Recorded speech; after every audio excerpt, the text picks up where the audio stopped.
The obvious answer here that most people are going to be looking for is both, right? What is the highest amount that you can put out, the highest level of quality, right? And obviously, this is a great answer. I mean, sometimes a little bit unrealistic, but we all have some sort of imaginary boundary, right? Some people will be able to put out a Picasso a day for the rest of their life, and that's great. Other people will be able to put out a Picasso a day for like a week, and then they'll burn out. So maybe they should do a Picasso a week instead. You know, we all have these imaginary limits that confine us and the way we work. And I don't think it's inaccurate to say that the optimal answer to this question would of course be, you find your imaginary limit. Let's say that I discover that I can make something really good once a month, right? So I put out something once a month, I try and make something really good once a month. This is the optimal answer. And it's an answer that, by the way, I think we should all try and be discovering in ourselves artistically. I think that this is the key to a lot of things, right? Because as much as there is times where you want to be doing more, times where you want to be doing less, there is always going to be that steady time of like, okay, what is the optimal schedule for me? Let's say, for an example, you want to be uploading YouTube video essays and you discover you can make a really good YouTube video essay once a month. That's what you want to be doing, right? If you can do a really good essay once a week, even better, right? But I do think there are interesting angles to this conversation outside of this hypothetical optimal answer. Because as much as this isn't something that one would typically factor into this conversation, there are times where you don't want to be doing your best work, right? There are times where you need to be doing a lot of bad work. I always remember in high school, I was in this digital video class or something like that where you got like the Adobe suite and like all the kids took it just because they wanted to be able to play with Photoshop. And I sat next to this kid and he edited these photos every single day that looked just terrible. The worst things that I've ever seen. I mean, like they were like blue in the shadows, they were green in the highlights, just like absolutely the ugliest photos ever. But one day, he came in, he sat down, and I watched his computer as he edited something very, very good. And I asked him, what is this for? And he goes, oh, this is like a real thing I'm gonna put out. Like this is the first thing I'm gonna put out, right? And I think that, honestly, this was a very important lesson for me to learn back in high school that I didn't understand to that point, is that sometimes you do need to make a whole bunch of crap to learn how to make one good thing, right?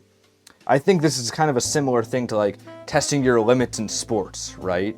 If you're gonna like test how hard can I run for, X amount of time, you learn your limits and you can go right up to them to perform. That's kind of the same thing that can happen in art, but more so learning the limits of a piece, right? How hard can I whack this brush against the canvas to the point where it still looks good, right? I mean, that's a really stupid example, but it still gets to the point that sometimes you need to do a whole bunch of bad stuff in order to get better. I think a much more literal example of this that I should have used right off the bat is that I'm trying to learn to paint right now, right? This whole year I've been trying to learn. I'll probably be trying to learn for the next year or so at a minimum, it's a big thing I want to do.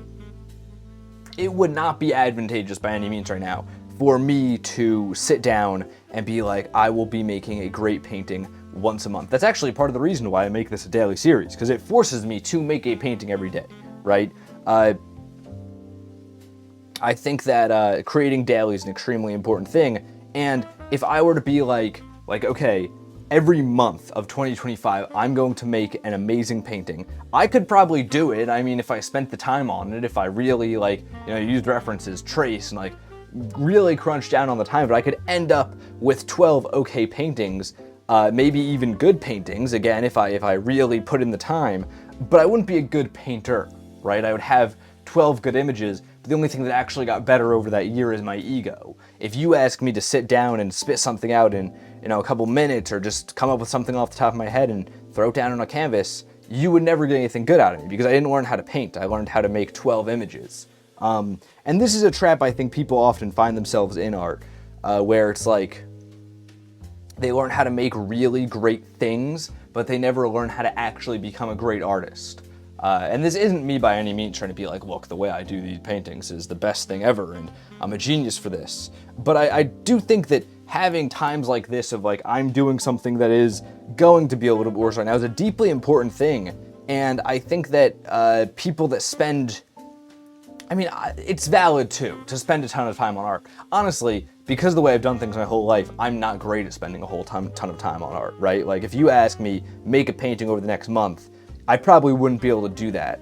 So there is something to be said for being like, I want to crunch down and put in the quality. See, it's the whole other argument, it's the whole other side of this. But I still do think it's a deeply underrated thing to be like, I'm going to make the worst thing you've ever seen right now, and I'm just going to do it to see what I can put down. You know, sometimes it's where you'll learn your new favorite technique or something. These color series of paintings that I'm doing are a great example, right? I'm trying to learn color through just doing a bunch of different palettes. None of these paintings are going to be specifically or particularly groundbreaking, but through making these 50 paintings that are all pretty boring, I'll have a better sense of color, right? That's important. And in that case, I think that quantity is an extremely important thing to have in art. I also would make an argument that in the day and age of social media, you need to have a semblance of quantity, right? You need to be able to do something quantitatively because, like, it is unfortunately the way the algorithm works. The couture artist who's putting out 2 videos a year, or 2 pieces of content a year of whatever their art form is. You know, maybe they make music. If they're able to make 2 perfect songs a year, they're always going to do worse on social media than the guy that's spitting out 5 videos a day on whatever, right? This is actually why I think you see a lot of artists who will like make a bunch of videos not about their art form. Like, let's say you're a musician trying to get your work out. A lot of times musicians will find themselves like making a bunch of other videos being like, here's what I did today, here's my thought on this song, and they end up kind of positioning themselves more as like a critic or more as just a commentator than their actual art, and then it takes them years to get out of that hole, right? There's a lot of tough stuff about how the fact that social media determines how literally everything works now, but I am not going to, you know, if we're making this video to explore the ideas of quantity versus quality, I think it'd be a misnomer to discount the fact that social media is describing how things work, or not describing, dictating rather, how things work right now. We all got it, we're all playing by these rules, whether we like it or not. We're consuming by these rules and we're creating by these rules. If you want to put your art out there, if you want to see success, of course, these rules don't apply to you if you're willing to just make art for yourself completely, or maybe a small group of friends. But if you want to put your art out there now, social media is dictating that. And I think it's important to factor that into what we're saying here, because people who are really good at quantity are totally going to do better. Like Basquiat's a great example of this. He would do great online if he decided to post his paintings. I don't know if the guy would have liked Instagram. I don't think he ever really thought about it. But he was somebody who was working super fast, who was making a ton of paintings a day. That's somebody who would end up doing really well, right? Versus, I don't think like Da Vinci would do that great online. And he's pretty cool, I think he might. I feel like he could maybe be like a modern, like, Da Vinci, almost. Who's that one guy? I don't know. But the point remains, quantity is important, right? So as much as I don't think it's the name of the game, and success, of course, is not everything, I think that having a skill is more important in the long run than any sort of numbers you're going to see on social media. When it comes to art, I do believe that still, that quantity will dictate something, right? So I think it's important to have a penchant for some quantity in some direction. Quality is also important, though. I think the main reason why quality is important is because you can make a million paintings that are bad, and they'll help you make your one painting that's good. But to make the one painting that's perfect, you need to have an extreme ability to, well, you could get lucky, I guess, but you also need to have this extreme ability under normal circumstances to focus in, laser in on something, and be like, I'm going to make this perfect. And that's, I would maybe argue, an even rarer skill than being able to consistently make things all the time. I think this is a skill you see oftentimes in both those groups. I think like there's probably a large amount of people, or a large correlation rather, between the people that can make good stuff 24/7 or can show up 24/7 and keep creating things, and people who are able to really focus in on something and edit it. Unfortunately, I'm not one of these people, by the way. I'm extremely bad when it comes to the time to focus in on something and go hard on editing it. I can't do that at all. But I do think that it's almost like this. I think quantity is kind of what you need to get in the race. I think quality is probably the thing you need for that to place number one, you know? So as much as the optimal answer to this is finding that line of how often can you put out the best work, you know, quantity and quality, you need to know both. And I don't know which one's more important, but I'm willing to argue quantity, because I think that being able to do something 24/7 could get you the other skill of being able to edit something and really focus in on it, whereas being able to focus in on something will never teach you the skill of making more things. Does that make sense? That's my take. I don't know. I'm biased though, because I'm much better at the quantity side of things. I am. You know, I want quantity to be more important because I'm better at quantity. Maybe there's a part of this that's just me wanting to imagine that someday I'll get really great at editing things.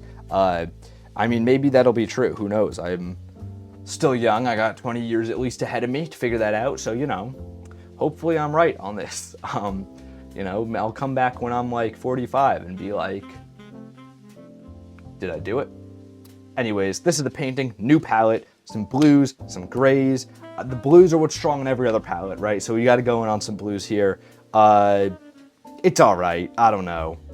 I think, you know what messed it up? They're touching. This is what I always mess up. I always have too much of a drip and they end up touching and it doesn't work. And that's what happened here. But I like it. I don't know. It feels cool. Who's that guy? Quadeca.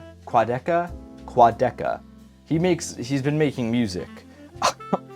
And his album covers have a very similar color to this. And he's been doing very well lately, I think. He's had some great songs out lately, so kind of reminding me of that, but it's just because I was listening to that like 2 days ago or whatever. But go check this out. It'll be up on the Instagram. What's more important to you in your art? Is it quantity or is it quality? And until next time, guys, gals, and pals, my name is Max Dice. This has been Paint Talk episode 195. I'm here every morning, painting and talking with you all.